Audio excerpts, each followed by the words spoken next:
I'll never forget the call I got one Thursday night from a groom 3 days before his wedding that I was officiating that Sunday. I could hear the panic in his voice. He's like, Rabbi Mendel, I don't know what to do. Sarah and I just got into a massive argument. He says there was a major issue today with one of the wedding vendors, and I didn't want to burden Sarah with it, so I kept her out of it and I handled the whole thing myself. So tonight we're casually talking. I'm asking her how her day was, she asked me, and I tell her that it was stressful.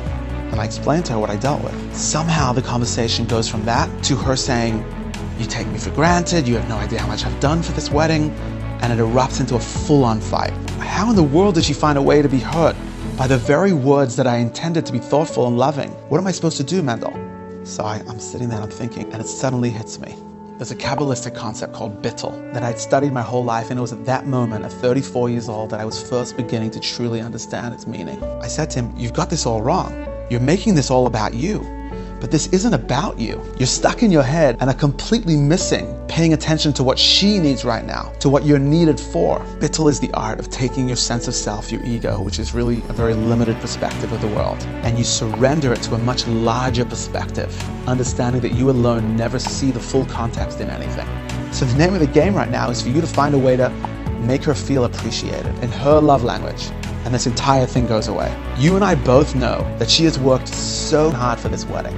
Hundreds of details, you wouldn't even have a clue. So when you tell her about the vendor stressing you out, you triggered something that she's probably been thinking about for a while. And that is that you take for granted how much effort she's put into the beautiful wedding that you're about to show up to like a king. It doesn't matter that you actually do appreciate her in your head. Surrender means get out of your own head and find a way to validate her in her way, the way her mind will feel appreciated. And that's completely foreign to you, which is why you need to surrender. All the drama happens when we're self-conscious, the opposite of which is God consciousness.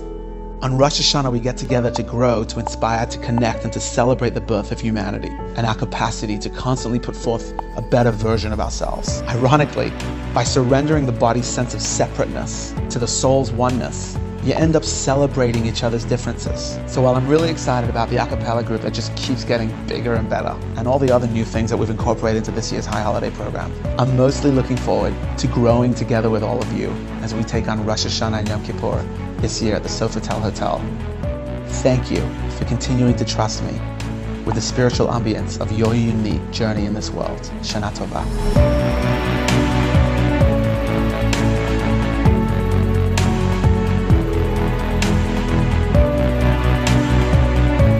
So 3 days go by and it's his wedding day, and we're about to walk down the aisle, and he says to me, Mendel, you have no idea what that did for me. I now have no doubt in my mind that I'm going to be married to Sarah for life. And it's only because I intend to master that art of Bittul that we talked about.